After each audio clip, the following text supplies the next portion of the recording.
Shichisei no Subaru, otherwise known as yet another fucking MMORPG Isekai anime, but actually otherwise known as the Seven Senses of the Reunion. That might mean something. Don't tell anybody. So, it's about an MMORPG where permadeath is a thing. Like, if your character dies, you lose. You quit the game. You start a new character. And so these characters take on the final boss while somebody else is telling about the only people that have ever taken on the final boss and how crazy it would be to take on the final boss in a game where permadeath is this thing. Like, how could you be prepared for something like that? You're basically asking to lose. This one guild that did it got lucky, blah, blah, blah, blah, blah. And yeah, then they do it, and then they're back at their base having a meeting, and they're like, hey, we should do this other new thing that just came out that nobody's ever done before. We could be the first. They go in to do that, and while they're doing that, there's also this like love triangle thing. Like, the pink-haired girl gives a ring to the brown-haired girl, and she's like, shut up, Baka, it's just to say thank you, because you covered my ass during that fight we just had. And the blonde-haired girl's like, that's pretty cute. And then while they're on the way to the new mission, the blonde-haired girl pulls the brown-haired dude aside, and she says something, and she gives him a ring. So they do that fucking shitty thing where they cut out the speaking, even though you could hear it just a second ago. And even though the pink-haired girl says, oh, I wonder what they're saying, they cut out the speaking on the brown-haired girl, or the brown-haired guy and the blonde-haired girl. And so you can't see what they're saying, but the brown-haired guy looks surprised, and he takes the ring and puts it on.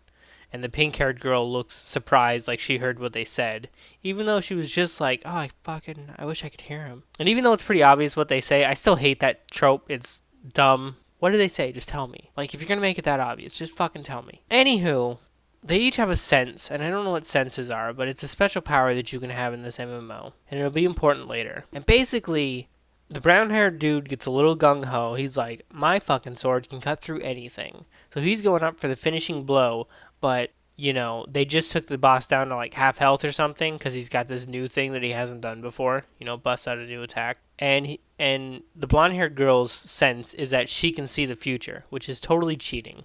But anyways, she can see the future, and she sees that brown-haired dude's about to get fucking ganked. So she jumps in front of him and dies and loses her character. But that's not all. She also really died. She had a heart attack, coincidentally, at the same time or right after her character died. And then you get to see the funeral, and then it jumps to years in the future. And this is only relevant, this time jump, because they make it a note that it's rumored that this group of characters that's trying to take on the final boss after that other guild has done it is grade schoolers, but they've had their characters shape shifted to look older, because apparently you have to look like yourself in this game. So then when you jump forward a couple of years, the guy actually looks like his avatar looked in the game, but he hasn't played games in forever because his friend died, and I guess he blames the game. So he goes into the game, and he goes on this bitch quest, and he gets to the end of it, and like halfway through the cave that the shitty quest is in, that he basically gets dragged into to help his friends, because they've rebooted the old game, but only characters with senses, which is like some special power that some characters got in the old game, Union. In the new game, Reunion, get this power. That's why it's called Seven Senses of Reunion. And yeah, at the end of the cave is a chest, and in the chest is his dead friend. So she's dead in real life, but she's alive in the game. Kind of reminiscent of SAO meets Dot Hack Sign. That's about it. Like, it's an MMO isekai. I'm really torn. I want to know why, but I know it's not going to be good or satisfying. So, I'm not going to watch this. I don't think it's garbage. I think if this is your genre, here's another one. I also think if this is your genre, you have a lot of fucking anime to watch. Boy. Yeah, that's about it. Yeah, these are the main characters on the screen. Anybody that's not the pink-haired girl, the brown-haired guy, or the blonde-haired girl doesn't matter yet. Yep. See ya.